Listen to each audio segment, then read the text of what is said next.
Hello friends, welcome to the change your career channel. So ఈరోజు మన వీడియోలో topic ఏంటంటే ప్రిలిమ్స్ని ఎలా ఫేస్ చేయాలి, ప్రిలిమ్స్ అనే ఛాలెంజ్ని ఎలా ఓవర్కమ్ చేయాలి. ప్రిలిమ్స్లో రెండు పేపర్లు ఉంటాయన్నమాట. ఒకటి వచ్చేసి జనరల్ స్టడీస్ 1, నెక్స్ట్ వచ్చేసి ఇంకోటి సీసాట్ పేపర్ అన్నమాట. సో రెండు పేపర్లు అన్నమాట. సో ఫస్ట్ పేపర్ అయితే మార్క్స్ కౌంట్ అవ్వబడతాయి, సెకండ్ పేపర్ అయితే క్వాలిఫైయింగ్ నేచర్ మాత్రమే. ఫస్ట్ పేపర్లో చూసుకున్నట్టయితే మనకి దాదాపు 100 క్వశ్చన్లు ఉంటాయి. ఆ 100 క్వశ్చన్లకి 200 మార్కులు ఉంటాయి. నెగిటివ్ మార్కింగ్ అయితే 1/3 ఆఫ్ ద మార్క్స్ ఉంటుంది అన్నమాట. సో ఎవరికైతే ఎక్కువ మార్కులు వస్తాయో వాళ్ళు క్వాలిఫై అవుతారు, subject to their qualification in the CSAT paper, that is paper 2. So కొన్ని మౌలిక సూత్రాలు ఏంటి, ఫండమెంటల్స్ మనం కొన్ని ఓవర్లుక్ చేస్తాం అన్నమాట ఎప్పుడైనా కాంపిటేటివ్ ఎగ్జామ్స్ ప్రిపేర్ అయ్యేటప్పుడు. సో ఫండమెంటల్ మిస్టేక్స్ చాలా చేస్తాం అన్నమాట. సో ఆ ఫండమెంటల్ మిస్టేక్స్ ఏం చేయొద్దు అనేదే ఈరోజు మనం తెలుసుకుందాం. అవి ఏంటంటే ఫండమెంటల్స్ ఫస్ట్. దీని కింద మనం ఏం గుర్తుపెట్టుకోవాలి అని అంటే, ఫస్ట్ ఏంటంటే సిలబస్ చూడాలి. చాలామంది సిలబస్ చూడరు. అయినో నాకు కూడా చాలామంది తెలుసు, ఇప్పటికి కూడా సిలబస్ చాలామంది చూడరు, ఏదో అట్లా ప్రిపేర్ అవుతూ వెళ్తూ ఉంటారు. సో సిలబస్ చూస్తే మన డైమెన్షన్స్ ఏంటో మనకు అర్థమవుతాయి. ఏ మార్జిన్స్ ఏంటి, ఏ సబ్జెక్టులు చదవాలి, ఎంత డెప్త్ వరకు చదవాలి, ఏ కాన్సెప్ట్స్ చదవాలి, ఏ లిమిటేషన్ వరకు చదవాలి, ఇవి మనకి సిలబస్ చూసినప్పుడు అర్థమవుతాయి. తర్వాత ఎక్స్ట్రీమ్లీ ఇంపార్టెంట్ థింగ్ ఏంటంటే, ప్రిలిమ్స్ సిలబస్ కూడా యూపీఎస్సీ కొంచెం వేగ్గానే ఉంటుంది, ఏదో సబ్జెక్టులు వదిలేసినట్టు ఉంటుంది. కానీ మనం ప్రీవియస్ ఇయర్ క్వశ్చన్ పేపర్ చూసుకున్నట్టయితే పూర్తి అవగాహన, మనకి ఎలాంటి క్వశ్చన్స్ అడుగుతున్నాడు, లేకపోతే ఆ క్వశ్చన్స్ యొక్క డెప్త్ ఏంటి, ఆ కాన్సెప్ట్ని ఎక్కడ దాకా చదవాలి, లేకపోతే పారామీటర్స్ ఏంటి, ఆ డైమెన్షన్స్ ఏంటి, అంటే ఏ లిమిట్ వరకు చదవాలి, ఏది వదిలిపెట్టాలి, ఏది చదవాలి, ఏది వదిలిపెట్టాలి, ఈ క్లారిటీ మనకి ఎప్పుడు వస్తుంది అంటే పీవైక్యూస్ చూసుకున్నప్పుడు వస్తుంది. So PYQs is your best guide. మీరు ఒకవేళ సివిల్స్ని అర్థం చేసుకోవాలన్నా, లేకపోతే ఈ ఎగ్జామ్ని క్రాక్ చేయాలన్నా కూడా.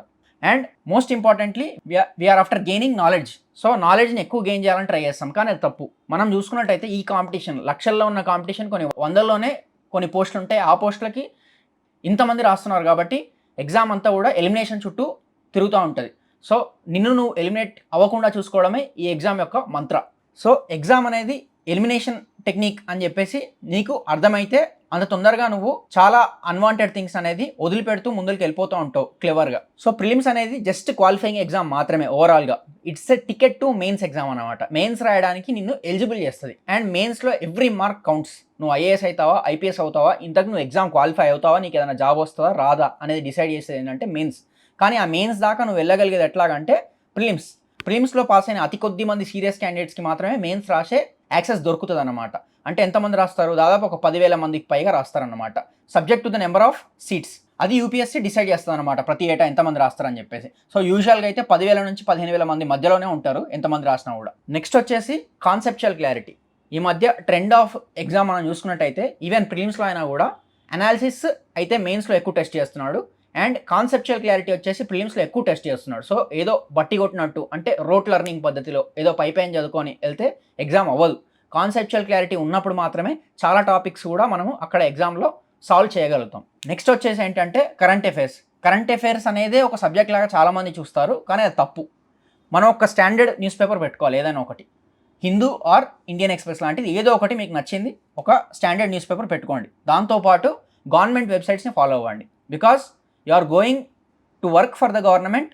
అండ్ గవర్నమెంట్ చుట్టూనే ఎగ్జామ్ అనేది కూడా ఉంటుంది, ఎందుకంటే గవర్నమెంట్ ఎగ్జామ్ కాబట్టి. సో పిఐబి లాంటి వెబ్సైట్స్, లేకపోతే డీడీ న్యూస్ లాంటిది, లేకపోతే న్యూస్ ఆన్ ఎయిర్ లాంటి వెబ్సైట్స్, ఇవి ఫాలో అయితే బెటర్. అండ్ మీ కరెంట్ అఫైర్ నోట్స్ మీరే తయారు చేసుకోండి. ఏదో ఒక ఇన్స్టిట్యూట్ ఇచ్చిన మెటీరియల్ మీరు తీసుకొని చదివారనుకోండి, దానిలో చాలా డంప్ అయిన మెటీరియల్ కూడా ఉంటుంది అనమాట. సో అది సెగ్రిగేట్ చేసుకోవడం కూడా కష్టం అవుతుంది. సో మీ కరెంట్ అఫైర్స్ అనేది మీరే స్మార్ట్గా ఫాలో అవ్వండి. ఒక రెగ్యులర్ న్యూస్ పేపర్ పెట్టుకోండి, దాంతోపాటు గవర్నమెంట్ వెబ్సైట్స్ ఫాలో అవుతే సరిపోతుంది. సో ఇది ఫండమెంటల్స్ అనమాట. ఇప్పుడు మనం ఏంటి అంటే ఒక్కో సబ్జెక్ట్ వైజ్ ఎట్లా వెళ్తే బాగుంటుంది, లేకపోతే నాకు తెలిసిన కొన్ని మెలకువలు, లేకపోతే కొన్ని సూత్రాలు, ఫార్ములాస్, అవి మీకు పనికొచ్చే విధంగా, అందులో కొన్ని మీకు ఏవైతే పనికొస్తాయని నేను అనుకుంటున్నానో అవి కొన్ని షేర్ చేసుకుంటా. సో ఫస్ట్ వచ్చేసి చూసుకున్నట్టయితే ఇండియన్ పాలిటీలో చూసుకున్నట్టయితే ఒక స్టాండర్డ్ బుక్ ఏంటి అంటే లక్ష్మీకాంత్. దాంతోపాటు ఎన్సీఆర్టీస్ తప్పకుండా చదవాలి 11th and 12th. ఎందుకు అని అంటే ప్రీవియస్ ఇయర్ క్వశ్చన్ పేపర్స్ చూసుకున్నట్టయితే కొన్ని టర్మ్స్ అడుగుతున్నాడు. లిబర్టీ అంటే ఏంటి, లేకపోతే జస్టిస్ అంటే ఏంటి, లేకపోతే సెక్యులరిజం అంటే ఏంటి అనేది ఆప్షనల్గా అడుగుతున్నాడు అనమాట. ఇక్కడ ప్రిలిమ్స్లో ఒక ఎంసీక్యూ ఏదో ఒకటి ఒక టర్మ్ ఇచ్చి అడుగుతున్నాడు అనమాట. సో పాలిటీ చదివేటప్పుడు ఇంకో టెక్నిక్ ఏంటంటే, లెటర్ ఆఫ్ ద కాన్స్టిట్యూషన్ ఒకటే కాదు, స్పిరిట్ ఆఫ్ ద కాన్స్టిట్యూషన్ కూడా మనం అర్థం చేసుకోవాలి. ఎప్పుడైతే మీకు స్పిరిట్ ఆఫ్ ద కాన్స్టిట్యూషన్ అనేది నేను అర్థం చేసుకోవాలి, లేకపోతే ఆ క్యాచ్ మీరు చేశారనుకోండి, పాలిటీ పట్ల, దెన్ ఆ సబ్జెక్ట్ అనేది మీకు చాలా ఈజీ అవుతుంది. ఈవెన్ ప్రిలిమ్స్లోనే కాదు, ఈవెన్ మెయిన్స్లో కూడా. సో లెటర్ ఒక్కటే కాదు, ఏదో బట్టి కొట్టినట్టు కాకుండా అర్థం చేసుకొని స్పిరిట్ ఆఫ్ ద కాన్స్టిట్యూషన్ అది ఎందుకు ఉంది అన్న పర్స్పెక్టివ్లో మీరు చదవండి. చదివితే మీకు పాలిటీ అనేది చాలా easy subject. So spirit of the కాన్స్టిట్యూషన్ని మీరు పాలిటీ చదివేటప్పుడు అబ్జర్వ్ చేస్తూ అనలైజ్ చేస్తూ చదువుకోండి. సో ఒక్క స్టాండర్డ్ బుక్ అన్న చాలామంది లక్ష్మీకాంత ఫాలో అవుతారు, దానికి మించి అవసరం కూడా లేదు. మీరు ఇంకో బుక్ ఏదైనా ఫాలో అవ్వాలనుకుంటే పిఎం బక్షి ఫాలో అవ్వచ్చు. అది ఏం లేదు, చిన్న book, constitution of India PM Bakshi అని ఒక బుక్ ఉంటుంది. అందులో ఆర్టికల్స్ చదువుకోవడానికి చాలా ఈజీగా ఉంటుంది అనమాట. దీంతో పాటు పార్లమెంట్ ఎప్పుడు రెగ్యులర్గా చేసే లాస్ లేకపోతే కాన్స్టిట్యూషన్ అమెండ్మెంట్స్ ఇట్లాంటివి రెగ్యులర్గా మీరు ఫాలో అయితే సరిపోతుంది. అండ్ దాంతోపాటు ఇంకోటి ఏంటంటే సుప్రీంకోర్టు జడ్జిమెంట్స్, కొన్ని రకాల కేసులు వస్తూ ఉంటాయి, కొన్ని ఛాలెంజింగ్ కేసులు వస్తూ ఉంటాయి. సో మొన్న బుల్డోజర్ జస్టిస్ అనే ఒక కేసు వచ్చింది, లేకపోతే ఇంతకుముందు శబరిమల అయ్యప్ప కేసు ఒకటి ఉంది, నవతేజ్ జోహార్ కేసు ఒకటి ఉంది. సో హోమోసెక్షువాలిటీని డీక్రిమినలైజ్ చేసింది. సో ఇట్లాంటి కేసులు అనమాట. లేకపోతే పుట్టస్వామి రైట్ టు ప్రైవసీ కేసులు. సో ఇవన్నీ చూసుకున్నట్టయితే ఐదర్ ప్రిలిమ్స్లోనే ఎక్కడో ఒక దగ్గర మీకు టచ్ చేస్తాడు, లేకపోతే ఆ ఇయర్ ఏదైనా ఒక సంచలనాత్మకమైన కేసు వచ్చిందంటే మీకు అది మెయిన్స్లో అయినా ఖచ్చితంగా టచ్ చేస్తాడు. So spirit of the constitution ఎందుకు చెప్పానంటే అక్కడనే మీరు ఆ కేసుని అనలైజ్ చేస్తూ ఆ ఆర్టికల్స్ని ఇంటిగ్రేట్ చేసుకుంటూ అలా చదువుకుంటేనే మీకు ఈజీగా పాలిటీ అనేది అర్థమవుతుంది. At the same time more scoring కూడా. ఫర్ ఎగ్జాంపుల్ మనం పాలిటీలో చూసుకున్నట్టయితే లాస్ట్ ఇయర్ కొన్ని కరెంట్ అఫైర్స్ అనేవి ప్రిలిమ్స్లో డైరెక్ట్గా అడిగాడు. మహువా మొయిత్రా కేసు చూసుకున్నట్టయితే ఎథిక్స్ కమిటీ రిలేటెడ్ ఒక క్వశ్చన్ వచ్చింది. తర్వాత MP seats based on the population delimitation commission గురించి, సో అది కూడా న్యూస్లో ఉండింది. సో అది కూడా ప్రిలిమ్స్లో వచ్చింది. ఉమెన్ రిజర్వేషన్ బిల్ గురించి కూడా లాస్ట్ ఇయర్ అది కూడా ఒక క్వశ్చన్ వచ్చింది అనమాట ప్రిలిమ్స్లో. సో ఇట్లాగా government day to day activities ఏమేమైతే చేస్తుందో అవి రెగ్యులర్గా ఫాలో అవుతే సరిపోతుంది. నెక్స్ట్ వచ్చేసి ఇండియన్ ఎకానమీలో చూసుకున్నట్టయితే ఎన్సీఆర్టీస్ కూడా తప్పనిసరిగా ఫాలో అవ్వాలి. ఎందుకంటే ఎన్సీఆర్టీస్ అనేవే ఫండమెంటల్స్ బిల్డ్ చేయడానికి అండ్ కాన్సెప్చువల్ క్లారిటీ కోసం. ఈవెన్ ఇండియన్ ఎకానమీలో కూడా కొన్ని టర్మ్స్ అడుగుతాడు. ఇన్ఫ్లేషన్ అంటే ఏంటి, స్టాగ్ఫ్లేషన్ అంటే ఏంటి, రెపో రేట్ అంటే ఏంటి. సో ఇట్లాంటి టర్మ్స్ అన్నీ కూడా మనకి ఆ బేసిక్స్ చదివినప్పుడే, ఆ బుక్స్ చదివినప్పుడే, లేకపోతే న్యూస్ పేపర్లో వచ్చినప్పుడు అవి మనం మళ్ళీ రెఫర్ చేసుకుంటే ఆ బేసిక్ బుక్స్లో అప్పుడే మనకు కాన్సెప్చువల్ క్లారిటీ వస్తుంది. సో ఆ కాన్సెప్చువల్ క్లారిటీ వచ్చినప్పుడే చాలా వరకు ఎకనామిక్ క్వశ్చన్స్ అనేవి మనం సాల్వ్ చేయగలుగుతాం అనమాట. దీనికి కూడా ఒక స్టాండర్డ్ బుక్ పెట్టుకోండి, మీ ఇష్టం ఏదైనా పెట్టుకోండి. సో ఒక స్టాండర్డ్ బుక్ మార్కెట్లో దొరికే ఏదైనా ఒక స్టాండర్డ్ బుక్ పెట్టుకోండి. At the same time budget of the government. ఎందుకు? Because government makes the physical policy. So physical policy government make చేస్తుంది కాబట్టి బడ్జెట్ని ఫాలో అవ్వండి. అండ్ ఎకనామిక్ సర్వేని తప్పనిసరిగా ఫాలో అవ్వండి. ఆ ఇయర్లో ప్రిసీడింగ్ ఇయర్లో ఎకానమీ ఎలా పర్ఫామ్ చేసింది అనేది ఎకనామిక్ సర్వే అనమాట. సో ఓవర్ వ్యూ అనేది ఎకనామీ మీద చాలా వరకు మనకు వచ్చేది ఎట్లాగంటే ఎకనామిక్ సర్వే చదివినప్పుడు. And most of the value addition in mains exam. So అదనేది కూడా మ్యాటర్ అనేది చాలా ఇంపార్టెంట్. డాటా, పాలసీస్, స్కీమ్స్, లేకపోతే ఇంకా క్రూషియల్ ఇన్ఫర్మేషన్ ఏదైతే గవర్నమెంట్ ఇనిషియేటివ్స్ ఉన్నాయో అవన్నీ కూడా ఎకనామిక్ సర్వేలో మనకి దొరుకుతాయి. అంతేకాకుండా కొన్ని ప్రిలిమ్స్ క్వశ్చన్లు కూడా మనకు తగులుతాయి అన్నమాట ఎగ్జామ్లో, ప్రిలిమ్స్లో. ఇంకా ఏంటంటే government policies, schemes like Atmanirbhar Bharat, లేకపోతే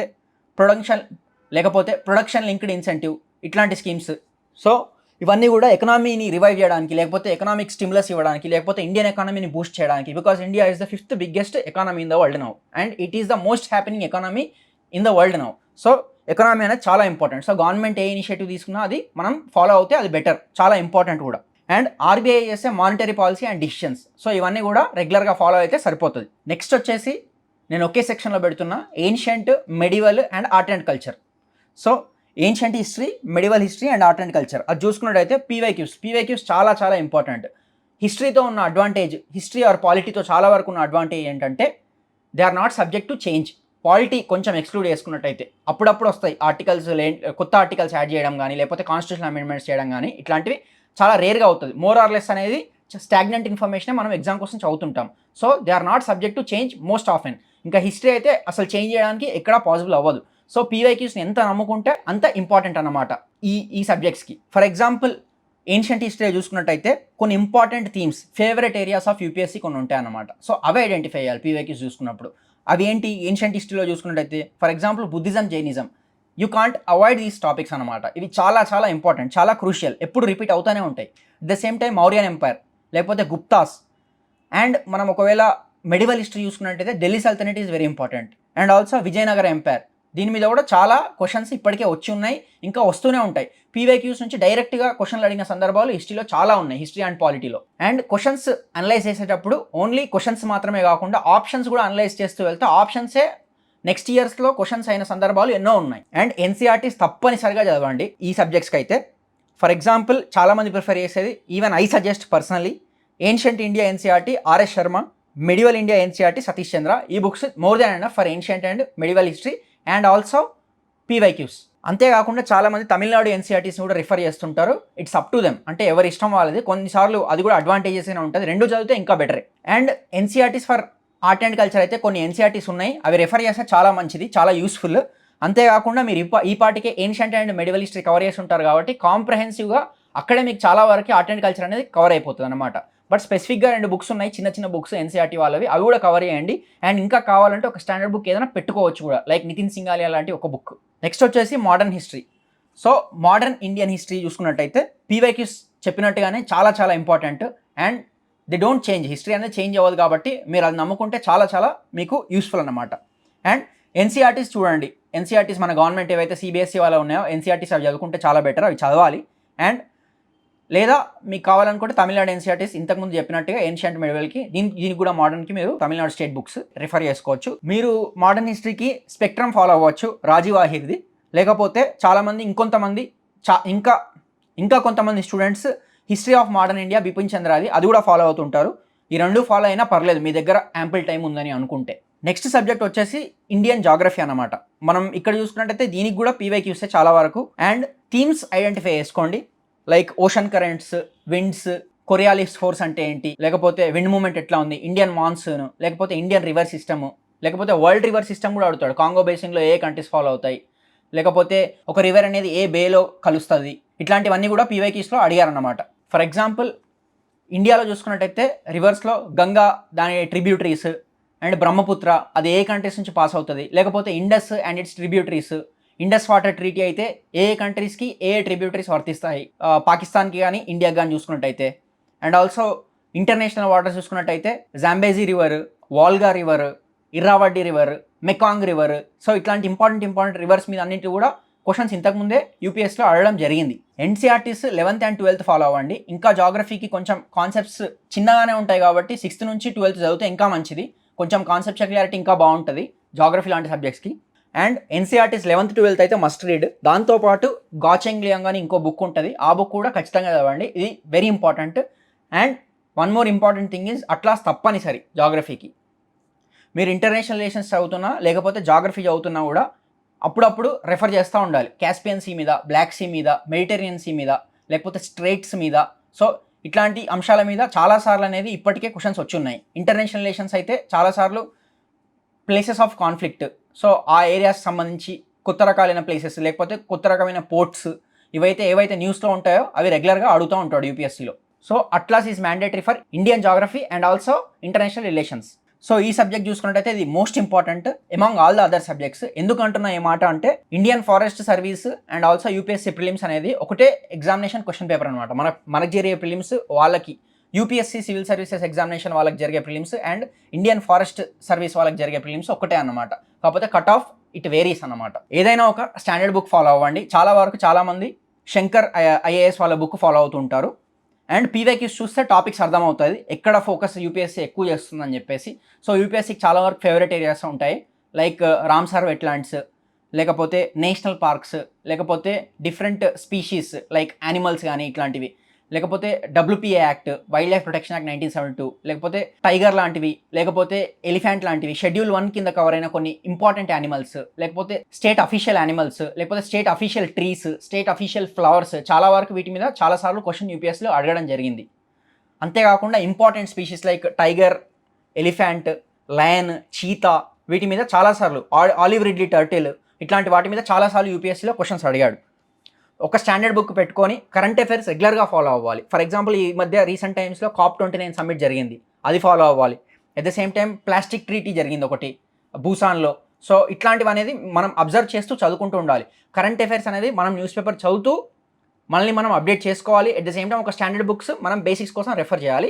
అండ్ పీవైక్యూస్ మనకి ఒక ఐడియా ఇస్తాం అనమాట. ఈ మూడింటికి మించి ఇంకా ఎన్వైరన్మెంట్కి ఏమీ అవసరం లేదు. ఇంటర్నేషనల్ రిలేషన్స్, దీనికి ఒక స్టాండర్డ్ బుక్ అంటూ ఏమీ లేదు. చాలాసార్లు ప్రిలిమ్స్లో క్వశ్చన్స్ వచ్చాయి, మెయిన్స్లో కూడా క్వశ్చన్స్ వస్తూనే ఉంటాయి. It is unavoidable because India is a future super power. So దీనికి ఒక స్టాండర్డ్ బుక్ అంటూ ఏమీ వద్దు, లేదు కూడా. దీనికి స్టాండర్డ్ బుక్ అంటే ఏంటి అంటే న్యూస్ పేపర్ మాత్రమే. న్యూస్ పేపర్ నుంచి వచ్చే టాపిక్స్ ఏవైతే ఉంటాయో అవి అనలైజ్ చేసి వాటి నోట్స్ క్రిస్ప్గా చేసుకుంటే అదే మోర్ దెన్ ఎనఫ్. ఫోకస్ ఎక్కడ ఉండాలి మరి? అన్ని కంట్రీస్ మనం చదవలేం కదా అంటే ఫోకస్ కూడా న్యూస్ పేపర్లో ఎక్కువ కంట్రీస్ మీద ఉండదు, మొత్తం ఒక 200 దేశాల మీద ఉండదు. ఉండేదల్లా P5 నేషన్స్, మనకి యూఎన్లో P5 నేషన్స్ ఉంటాయి కదా, పర్మనెంట్ 5 నేషన్స్, వాటి చుట్టూనే న్యూస్ అనేది తిరుగుతూ ఉంటుంది. For example USA, Russia, China, UK, France. ఇవి కాకుండా కొన్ని important countries like EU, it is not a country, it is a global entity.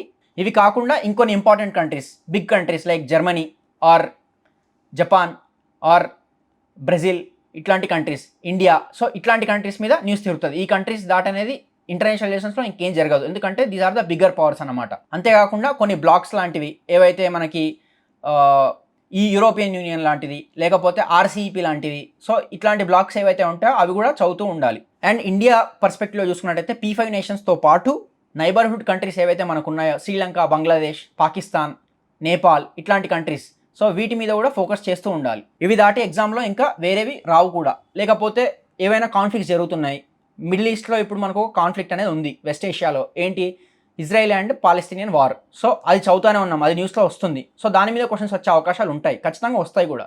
For example Russia and Ukraine war అనేది జరుగుతూ ఉంది. సో ఈ వార్ దీని మీద కూడా క్వశ్చన్స్ వస్తాయి. సో ఇంతకుముందు లాస్ట్ ఇయర్ మనం చూసుకున్నట్టయితే కాన్ఫ్లిక్ట్ జోన్స్ మీద కూడా ఫోకస్ చేయాలని చెప్పాగా, లాస్ట్ ఇయర్ సాహెల్ రీజియన్ మీద ఒక క్వశ్చన్ వచ్చింది, అది ఎక్కడ ఉంటుంది అని చెప్పేసి. కూబెల్ట్ రిలేటెడ్ సాహెల్ రీజియన్ మీద క్వశ్చన్ కూడా వచ్చింది UPSC ప్రిలిమ్స్లో. నెక్స్ట్ వచ్చేసి సైన్స్ అండ్ టెక్నాలజీ. దీనికి కూడా NCERTs 11th and 12th refer చేయండి. దాంతోపాటు ఒక స్టాండర్డ్ బుక్ అనేది పెట్టుకుంటే బెటర్. కొత్త రకమైన ఇన్నోవేషన్స్, లేకపోతే how world is progressing with respect to technology, ఇది అబ్జర్వ్ చేస్తూ చదువుకుంటే సరిపోతుంది అన్నమాట సైన్స్ అండ్ టెక్నాలజీకి. ఫర్ ఎగ్జాంపుల్ ఇస్రో లాంచ్ చేసే శాటిలైట్స్ కానీ, లేకపోతే ఆర్టిఫిషియల్ ఇంటెలిజెన్స్ కానీ, లేకపోతే క్రిప్టో కరెన్సీ కానీ, ఇంటర్నెట్ ఆఫ్ థింగ్స్ కానీ, వర్చువల్ రియాలిటీ కానీ, ఇట్లాంటివన్నీ కూడా సైన్స్ అండ్ టెక్నాలజీలో కొత్త అడ్వాన్స్మెంట్స్ అన్నమాట. ఇవన్నీ ఏవైతే న్యూ అడ్వాన్స్మెంట్స్ ఉన్నాయో అవన్నీ కూడా మనం చదువుతూ ఉండాలి. అదే ఎగ్జామ్లో చాలాసార్లు వచ్చాయి కూడా, మీరు ప్రీవియస్ ఇయర్ క్వశ్చన్ పేపర్స్ చూసుకున్నట్టయితే. పేపర్ 2 దట్ ఈస్ CSAT చూసుకున్నట్టయితే ఇది ఒక క్వాలిఫైయింగ్ పేపర్. ఎన్ని మార్కులకి ఇది అంటే 200 మార్కులు, 80 క్వశ్చన్లు, ఈచ్ క్వశ్చన్ క్యారీస్ 2.5 మార్క్స్. దీనిలో నెగిటివ్ మార్కింగ్ ఎంత ఉంది అంటే 1/3 ఉంది. కాకపోతే ఇది క్వాలిఫైయింగ్ పేపర్ మాత్రమే. ఇది పాస్ అయితేనే GS1 పేపర్ ఎవాల్యుయేట్ చేస్తారు. సో ఇందులో పాస్ మార్క్స్ ఎంత, క్వాలిఫైయింగ్ మినిమం క్వాలిఫైయింగ్ స్కోర్ ఎంత అంటే 33% or 66 marks out of 200 marks. Examination అనేది ఫండమెంటల్గా ఎలిమినేషన్ ఓరియంటెడ్ అని మనకు CSAT పేపర్ చూసుకున్నప్పుడే అర్థమవుతుంది. ఎందుకంటే ఈవెన్ నాన్ మ్యాథ్స్ స్టూడెంట్స్ కూడా, లేకపోతే పర్టికులర్గా మ్యాథ్స్ స్టూడెంట్స్ కూడా, ఎవరైతే మ్యాథ్స్ మీద అవగాహన ఉన్న వాళ్ళు కూడా ప్రాక్టీస్ చేయకుండా వెళ్ళడమో, లేకపోతే మాకు వచ్చులే అన్న ఒక ఓవర్ కాన్ఫిడెన్స్తో ఎగ్జామినేషన్ హాల్కి వెళ్ళిన వాళ్ళు చాలాసార్లు ఈ ఎగ్జామ్లో ఫెయిల్ కూడా అయ్యారు. ఎందుకంటే ఎగ్జామ్ అనేది కొన్ని క్వశ్చన్స్ ఉంటాయి, ఒక 80 క్వశ్చన్సే ఉంటాయి. మొత్తం ఫిలిమ్స్ చూసుకున్నట్టయితే GS1లో 100 క్వశ్చన్స్, GS2లో 80 క్వశ్చన్స్. సో మొత్తం 180 క్వశ్చన్స్ మీద UPSC అనేది ఒక 10,000 మందికి పైగా మెయిన్స్కి తీసుకోవాలి, కొన్ని లక్షల మంది నుంచి. సో ఎగ్జామ్ అనేది ఇంటెన్స్ ఎలిమినేషన్ అనేది ఫాలో అవుతుంది అనమాట UPSC అనేది. సో CSAT కూడా చాలా క్రిటికల్గా అవుతుందన్నమాట. సో దీనికి ఇంపార్టెంట్ ఏంటంటే మళ్ళీ సిలబస్ ఒకటి, PYQs ఒకటి, తర్వాత ప్రాక్టీస్ ఒకటి, అంతే. ఇంకా దీంతోపాటు CSATలో 3 సెక్షన్స్ ఉన్నాయన్నమాట. ఒకటి ఏంటంటే ఇంగ్లీష్ వచ్చి ఒకటి, ఇంకోటి ఏంటంటే లాజికల్ రీజనింగ్, థర్డ్ వచ్చేసి అర్థమెటిక్. సో ఈ 3 భాగాలుగా ఎగ్జామ్ అనేది ఉంటుందన్నమాట CSAT. సో మనకు ఒకటి రాకపోయినా ఇంకో దాంతో కాంపెన్సేట్ చేసుకొని ఈ ఎగ్జామ్ని విన్ ఓవర్ కావాలి. కానీ నెగ్లెక్ట్ చేస్తే ఈ ఎగ్జామ్ చాలామంది ఫెయిల్ అయిన వాళ్ళు ఉన్నారు, GS1లో మంచి స్కోర్ తెచ్చుకొని కూడా. GS2 పాస్ అయితేనే GS1 పేపర్ లెక్కించబడుతుంది. దాన్ని బట్టే మీరు క్వాలిఫై అయ్యారా లేదా మెయిన్స్కి అని చెప్పేసి డిసైడ్ అవుతుంది అన్నమాట. Thank you.